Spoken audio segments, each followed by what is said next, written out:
Hello friends, welcome to KD Academy Hindi साहित्य। मेरा नाम कविता है और हम कर रहे हैं एनटी यूजीसी नेट की तैयारी हिंदी सब्जेक्ट से। और फ्रेंड्स, अगर आपने अभी तक चैनल को सब्सक्राइब नहीं किया है तो पहले चैनल को सब्सक्राइब कर लीजिए और बेल आइकन को प्रेस कीजिए, जिससे कि आने वाले वीडियो का नोटिफिकेशन आपको मिल जाए। और लाइक कीजिए, शेयर कीजिए। फ्रेंड्स, अगर आपने इससे पहले के 2 पार्ट नहीं देखे हैं तो जाके ज़रूर देखिए, क्योंकि इसमें 80 क्वेश्चन मैं करा चुकी हूँ। आज हम 81 क्वेश्चन से शुरू करेंगे और इससे पहले मैं बहुत सारा सिलेबस कंप्लीट करा चुकी हूँ। अगर आपने वो नहीं देखी है तो जाके ज़रूर देखिए।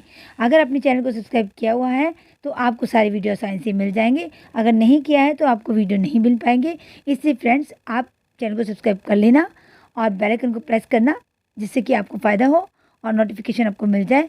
चलिए शुरू करते हैं। और फ्रेंड्स, आपका इस चैनल पर जुड़ने के लिए बहुत बहुत धन्यवाद। 81वां प्रश्न है, गोसाई विट्ठल दास का जन्म कब हुआ? तो 4 ऑप्शन आपको दिए हैं और आपको इसका आंसर बताना है। तो इसका ऑप्शन होगा, आप सोच लीजिए, इतने मैं आपको बताती हूँ। तो 81 प्रश्न का ऑप्शन होगा ऑप्शन बी, 1515 ईस्वी में इनका जन्म हुआ। नेक्स्ट ले लेते हैं। 82वां प्रश्न है, गोस्वामी तुलसीदास जी ने अपना रामचरित मानस सर्वप्रथम किसके सम्मुख सुनाया? आपको ये बताना कि तुलसीदास जी ने अपना पहले रामचरित मानस जो उन्होंने लिखा था वो किसके सम्मुख उन्होंने सुनाया सबसे पहले? तो देख लीजिए, 82वां प्रश्न का आंसर होगा आंसर ऑप्शन डी, रस खान के सामने सुनाया। नेक्स्ट ले लेते हैं। 83वां प्रश्न है, सूरदास के पिता थे। सूरदास के पिता कौन थे? 4 ऑप्शन आपको दिए हैं, आपको बताना है इसका आंसर कौन सा है। तो ऑप्शन होगा इसका ऑप्शन बी, हरिचंद थे सूरदास के पिताजी। नेक्स्ट ले लेते हैं। अब आपको 84वां प्रश्न है। 84 प्रश्न में आपको बताना है कि तेलंग ब्राह्मण थे। तो तेलंग ब्राह्मण कौन थे, आपको ये बताना है। 84 प्रश्न का आंसर होगा ऑप्शन डी, वल्लभाचार्य। ये तेलंग ब्राह्मण थे। नेक्स्ट ले लेते हैं। निम्नलिखित में से कौन सी रचना सबसे कम दोहों वाली है? आपको बताना है सबसे कम दोहे वाली रचना कौन सी है इनमें से। देख लीजिए, 4 ऑप्शन में से आपका आंसर होगा ऑप्शन डी, दान लीला जो है वो सबसे कम दोहों वाली है। नेक्स्ट प्रश्न ले लेते हैं। 86वां प्रश्न है, कब हुक अम्ब अवसर पाई, मोरियऊ सुधी, धाई भी कछु करुण कथा चलाई। ये पंक्तियाँ जो किस पुस्तक से ली गई है, आपको ये बताना है। तो 86वें प्रश्न का आंसर होगा ऑप्शन सी, सूरदासागर से। ओके फ्रेंड्स, नेक्स्ट ले लेते हैं। 87वां प्रश्न है, सूरसागर किसी चली आती हुई गीति काव्य परंपरा का, चाहे वह मौखिक ही रही हो, पूर्ण विकास सा प्रतीत होता है। तो इसका ऑप्शन कौन सा होगा 4 ऑप्शन में से आपका? तो 87वें प्रश्न का ऑप्शन होगा ऑप्शन ए, आचार्य शुक्ल का कथन है ये। फ्रेंड्स, मैं आपको बताना चाहूँगी, अगर आपने मेरा हिंदी साहित्य का इतिहास नहीं देखा है रामचंद्र शुक्ल का, तो वो जाके ज़रूर देखिए। उसमें मैं सारी पंक्तियाँ आपको आई हैं, जाके चेक कर लीजिए। ओके फ्रेंड्स, नेक्स्ट देख लीजिए। 88वां प्रश्न है, निर्गुण कौन देश को वासी, पंक्ति किस कवि की है? तो 4 ऑप्शन में से आपको बताना है। तो इसका ऑप्शन होगा ऑप्शन ए, ये सूरदास जी की पंक्ति है। नेक्स्ट ले लेते हैं। 89वां प्रश्न है, सूरदास के सिंगारी पदों की रचना बहुत कुछ विद्यापति की पद्धति पर हुई, यह पंक्ति किस लेखक की है? तो 89वें प्रश्न का ऑप्शन होगा ऑप्शन ए, रामचंद्र शुक्ल की है ये। नेक्स्ट ले लेते हैं। 90 प्रश्न है ये, दान लीला किसकी कृति है? तो दान लीला किसकी कृति है? 4 ऑप्शन में से आपको बताना है। तो इसका ऑप्शन होगा ऑप्शन बी, रसखान की है। 91वां प्रश्न है, श्याम सगाई किसकी रचना है? तो 4 ऑप्शन में से आपको बताना है। 91वें प्रश्न का ऑप्शन होगा ऑप्शन बी, कुंभन दास की है। नेक्स्ट ले लेते हैं। 92वां प्रश्न है ये, मंत्र रहस्य किसने लिखा है? तो 4 ऑप्शन में से आपका आंसर क्या होगा? 92वां प्रश्न उत्तर इसका आंसर होगा ऑप्शन बी, निम्बार्काचार्य। मंत्र रहस्य किसने लिखा है? निम्बार्काचार्य ने। नेक्स्ट लेते हैं। 93 प्रश्न है ये, गाथा सतसई किसकी रचना है? 4 ऑप्शन बताए गए हैं, आपको बताना है आंसर। आपको बताइए और सोचिए। अगर आपको आंसर आता है तो आप कमेंट्स में जवाब दे सकते हैं। तो इसका ऑप्शन होगा ऑप्शन ए, हाल कवि ने लिखी है। ये मैं आपको पहले ही बता चुकी हूँ जब आपको हिंदी साहित्य का इतिहास मैंने आपको कराया था।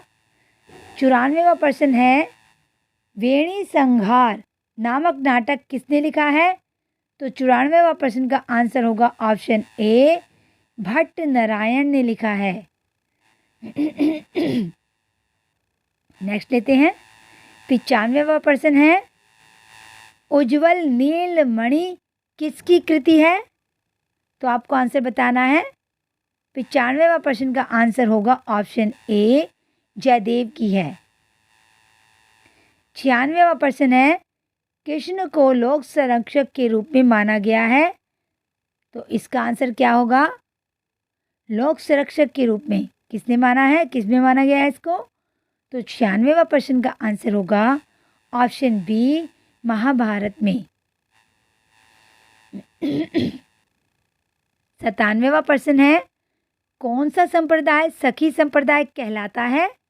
तो 4 ऑप्शन में से आपका आंसर होगा ऑप्शन ए, हरिदास संप्रदाय सखी संप्रदाय कहलाता है।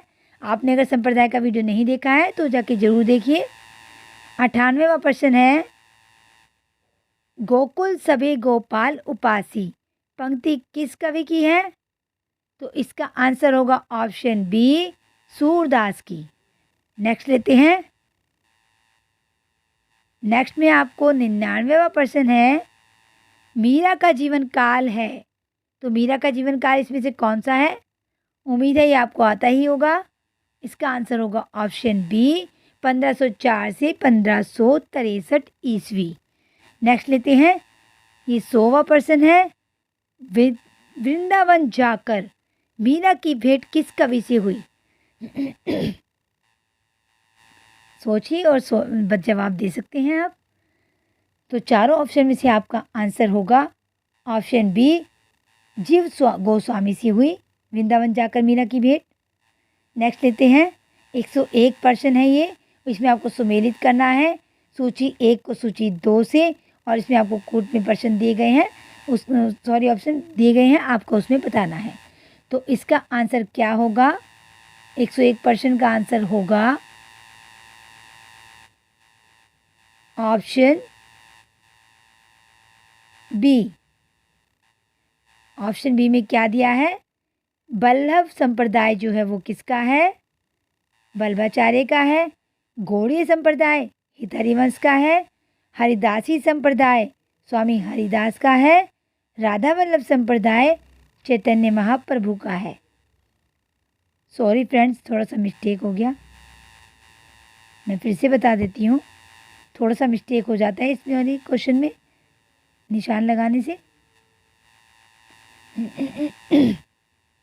अब आप देखिए जरा, वल्लभ संप्रदाय किसका है? बल्लभाचार्य का। गौड़ी संप्रदाय जो चैतन्य महाप्रभु का है, और हरिदासी संप्रदाय स्वामी हरिदास का है, और राधा वल्लभ संप्रदाय हितहरिवंश का है। ओके फ्रेंड्स, नेक्स्ट देखते हैं। 102 प्रश्न है ये। 102 प्रश्न में भी आपको ऐसे ही आंसर देना है। तो इसमें आपको आंसर होगा ऑप्शन डी। आपका आंसर होगा ऑप्शन डी। डी में आपको क्या दिया है? इसका आंसर लगातार ही ऐसे है, डायरेक्ट आंसर है। कुंभन दास जो वो राग कल्पद्रुम है की है का राग कल्पद्रुम जो कुंभन दास की है, और सूरदास की जो साहित्य लहरी है, और परमानंद दास की परमानंद सागर है। कृष्णदास की बाल लीला है। नेक्स्ट देखते हैं, 103 प्रश्न है, इसमें भी आपको ऐसे ही करना है। इसमें ऑप्शन बताया गया है, आपका आंसर होगा ऑप्शन ए। 103 का आंसर क्या होगा? Option A. मिलान कर लेते हैं। सूरदास का क्या होगा? सूरसागर। परमानंद दास का परमानंद सागर। नंद दास का मान मंजरी। चतुर्भुज दास का कीर्तनावली। ओके फ्रेंड्स, नेक्स्ट देखते हैं, 104 प्रश्न है ये। इसमें भी आपको सुमेलित करना है और इसका पेज जो ऑप्शन है वो नेक्स्ट पेज में दिए हैं। अभी मैं आपको बता देती हूँ। इसका ऑप्शन है ऑप्शन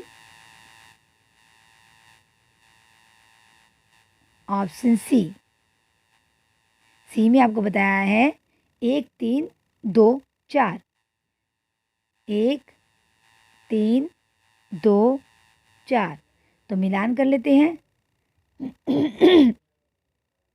श्री भट्ट का क्या होगा? श्री भट्ट का है युगल शतक। ये मैं आपको पहले भी बता चुकी हूँ फ्रेंड्स। श्री भट्ट युगल शतक जो है वो श्री भट्ट की है। और परशुराम देव की क्या है? परशुराम सागर। हरिराम व्यास की व्यास वाणी। चतुर्भुज दास की द्वादश यश। नेक्स्ट लेते हैं, 105 प्रश्न है। इसमें भी आपको ऐसे ही आंसर देना है। इसका ऑप्शन होगा ऑप्शन सी। 1 3 2 4। जैसे आपका 104 में है ऐसे ही इसमें है आंसर। तो देख लेते हैं। हरिव्यास देव की क्या होगी? महावाणी। स्वामी हरिदास की रचना क्या है? केलीमाल। राम राय की जो है वो आदिवाणी। माधवदास माधुरी की जो वशिष्ठ माधुरी। नेक्स्ट लेते हैं, 106 प्रश्न है ये। इसमें भी ऐसे आंसर देना है। तो 106 प्रश्न का आंसर होगा ऑप्शन ए। ध्रुवदास की क्या है? दान लीला। चंद्र गोपाल की ऋतु विहार। भगवत मुदित की वृंदावन शतक। मीराबाई की गीत गोविंद टीका। नेक्स्ट लेते हैं, 107 प्रश्न में भी ऐसे ही आंसर देना है। 107 प्रश्न का आंसर भी ए है। डायरेक्ट आंसर है। रसखान की भंवर गीत। नंददास की सुजान रसखान। सूरदास की भ्रमर गीत। सत्यनारायण कविरत्न की भ्रमर दूत। नेक्स्ट लेते हैं, 108 प्रश्न है। इसमें भी ऐसे आंसर देना है। इसका आंसर होगा ऑप्शन बी। तो हरिओद की क्या है? प्रिय प्रवास है। जगन्नाथ दास रत्नाकर की है उद्धव शतक।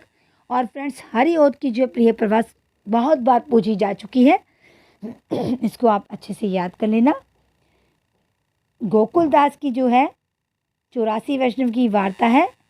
वैष्णव की वार्ता 252 वैष्णव की वार्ता। इसमें थोड़ा सा मिस्टेक दिया हुआ है फ्रेंड्स। 252 वैष्णव की वार्ता जो है वो विट्ठल दास की, शायद इसमें नाम नहीं दिया है, तो ये आपका रॉन्ग है, क्वेश्चन गलत दे रखा है।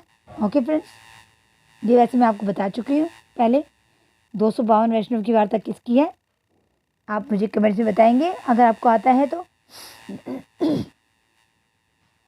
नेक्स्ट ले लेते हैं, सुमेलित करना है इसको भी आपको।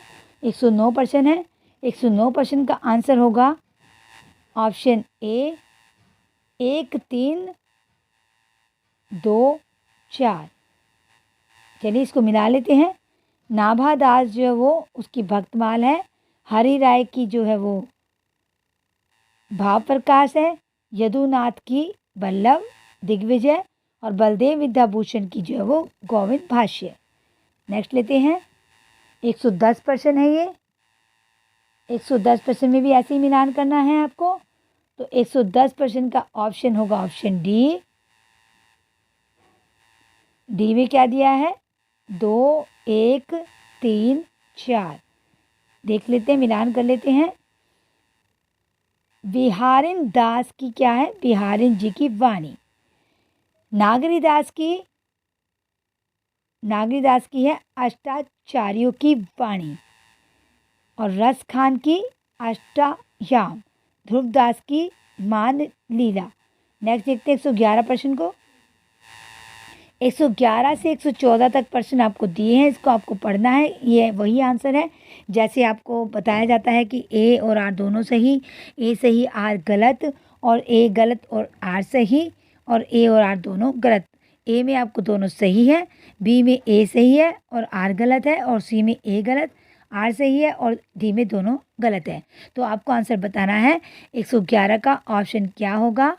111 में क्वेश्चन पूछा है, ये तर्क वाले क्वेश्चन है। ए में पूछा है, कहा गया है स्थापना में आपको पुष्टि मार्ग भगवान की अनुग्रह का मार्ग है।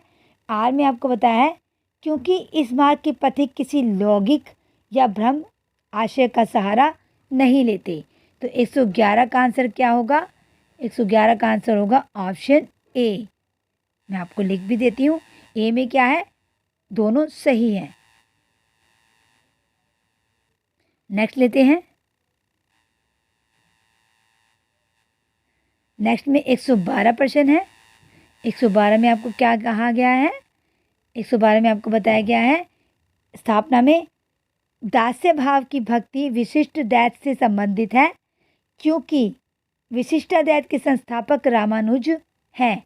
तो 112 का ऑप्शन भी ए होगा, ये दोनों सही हैं।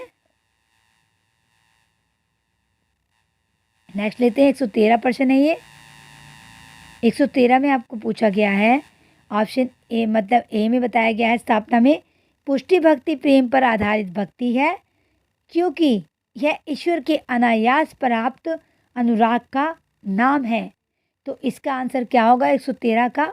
तो आप पढ़ने से ही समझ जाइए, ये बिल्कुल दोनों ठीक है, इसका ऑप्शन ए होगा। नेक्स्ट देखते हैं 114 प्रश्न है। स्थापना में कहा गया है सूरदास सगुण भक्ति के उपासक हैं। ये बिल्कुल सही है, सगुण भक्ति के उपासक हैं क्योंकि उनकी मान्यता की सगुण भक्ति के माध्यम से परमात्मा का को सहज ही पाया जा सकता है। तो 114 का आंसर भी ए होगा क्योंकि दोनों सही है। नेक्स्ट लेते हैं 115 प्रश्न है ये। अष्टयाम से सेवा विधि किस संप्रदाय की है। ये चार ऑप्शन में से आपको बताना है। तो ऑप्शन बी इसका आंसर होगा बल्लभ संप्रदाय। अष्टयाम सेवा विधि किस संप्रदाय से है, बल्लभ संप्रदाय से। ओके फ्रेंड्स, नेक्स्ट लेते हैं 116 प्रश्न है ये। इसमें आपको बताया गया है कि कवियों पर विचार करना है आपको। 4 कवि दिए हैं और ये बताने हैं कि निम्बार्क संप्रदाय के इसमें से कौन से हैं और कौन से नहीं हैं। तो 116 का आंसर होगा ऑप्शन डी। तो आपसे क्या पूछा है, उपरोक्त में से कौन सा कवि निम्बार्क संप्रदाय के हैं। तो डी वाले जो है उसमें बोला गया है 2, 3, 4, ये सारे जो है निम्बार्क संप्रदाय के। कुंभनदास जो वो कहाँ का है, अष्टयाम के हैं, ये आपको जानते ही हैं। अष्टयाम कवि हैं जो ये। तो ये श्री भट्ट, परशुराम देव और हरि व्यास सेन जो है ये तीनों निम्बार्क संप्रदाय के हैं। नेक्स्ट लेते हैं 117 प्रश्न है ये। निम्नलिखित में से कौन सी रचना चंद्र गोपाल की नहीं है। तो 4 ऑप्शन में से आपको बताना है कि चंद्र गोपाल की कौन सी नहीं है, बाकी सारी हैं। तो 117 प्रश्न का आंसर होगा सी, केली माधुरी चंद्र गोपाल की नहीं है। और ये किसकी है, आप मुझे कमेंट्स में जवाब देंगे। Option A, B, C, A, B, D जो है वो तीनों चंद्र गोपाल की है। गायत्री भाष्य, गौरांग अष्टयाम और चंद्र 84। अब नेक्स्ट देखते हैं 118 प्रश्न में भी आपको ऐसे ही बताना है। रचनाएं दी गई हैं और बतानी है कि इसमें से कौन सी रचना नंददास की है और कौन सी नहीं है। तो 118 का आंसर होगा ऑप्शन डी। ये चारों की चारों जो है वो नंददास की है। गोवर्धन लीला, नंददास पदावली, रुक्मणी मंगल और मान मंजरी, ये चारों की चारों जो है नंददास की है। ओके फ्रेंड्स, नंददास की पूछी जाती है, इनको अच्छे से कर लेना। 119 प्रश्न में आपसे पूछा है लाड सागर किसके द्वारा रचित ग्रंथ है। लाड सागर जो है वो 4 ऑप्शन में से आपको बताना है। 119 का ऑप्शन होगा option A, Vrindavan Das. Next लेते हैं 120 प्रश्न है ये। श्रीमद् भागवत सूक्ष्म टीका के रचनाकार कौन है, आपको बताना है। तो 120 का ऑप्शन क्या होगा, 120 का ऑप्शन होगा बल्लभ। बल्लभ बल्लवाचार्य या बल्लभ श्रीमद् भागवत सूक्ष्म टीका के रचनाकार है। तो आज के लिए फ्रेंड्स इतना ही काफ़ी है। आगे नेक्स्ट वीडियो में आपको मैं वो क्वेश्चन कराऊंगी जो पिछले पेपरों में पूछी जा चुकी है, और वो कृष्ण काव्य से संबंधित ही होंगे। आज हमारा कृष्ण काव्य से संबंधित ये MCQ जो फिनिश हो गए हैं, लेकिन जो विगत प्रश्न के उत्तर हैं वो मैं आपको नेक्स्ट वीडियो में बताऊंगी। फिर कृष्ण काव्य खत्म हो जाएगा, हम राम काव्य लेंगे। और फ्रेंड्स, अगर आपको मेरे वीडियो अच्छे लग रहे हैं तो उनको लाइक शेयर जरूर कीजिए, और तब तक के लिए बाय, जब तक कि नेक्स्ट वीडियो में मिलते हैं।